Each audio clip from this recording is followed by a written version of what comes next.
Okay, so here's a quick walk around of my Harley-Davidson Pan America 1250 Special.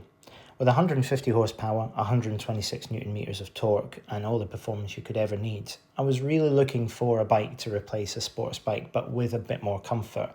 Normally you think a sports tourer, but the sports tourer market isn't as good as it used to be, with the adventure market being probably the biggest growing part of the motorcycle industry and has been for the last sort of 5 or 6 years.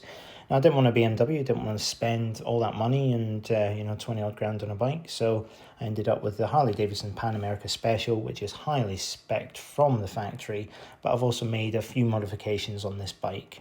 It's quite a rare bike, you don't see many of them in the UK, and already I've had a few people ask me, what is it? When you mention it's a Harley-Davidson, they go, wow, great, and that was exactly the same with me. You know, it's fast, it's comfortable, it's not too loud, and you've got everything you could possibly need from the technology, from the adaptive ride height, the semi-adjustable suspension. It's a really, really comfortable, fast bike.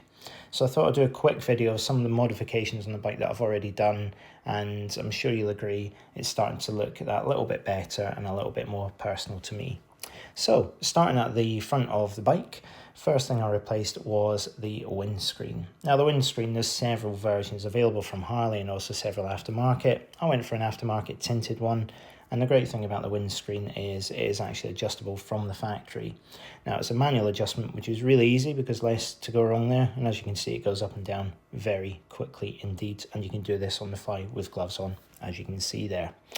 Now again, I've put a little bit of vinyl stickers on the bike, on the brush guards there, on the front, and also down the tank and the front forks there, just to make it a little bit more personal to me.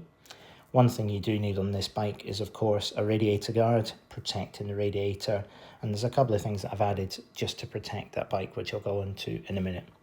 One of the negatives I would say is what Harley call the jiffy stand, or the side stand, is absolute rubbish. So you do need to put one of these Bigfoot stands on there, again, which just goes on the standard.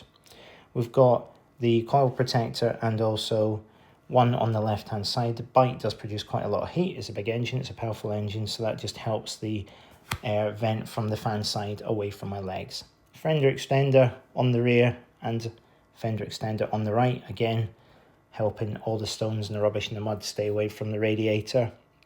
Coming round to the other side of the bike, I've also done my usual and fitted a quad lock, of course, for my mobile phone, and I've added some vinyls to the tank and everything as I mentioned before. It's a really nice place to be. That TFT screen that's standard on all the models is very good, and again, being touchscreen makes all the little adjustments, the ride modes and so on, so much easier. I think you'll agree the bike's looking really good. It's all coming together well. And the last thing that I've done to the bike, of course, is a headlight guard, which you can see changes the front look of it. Thanks for watching.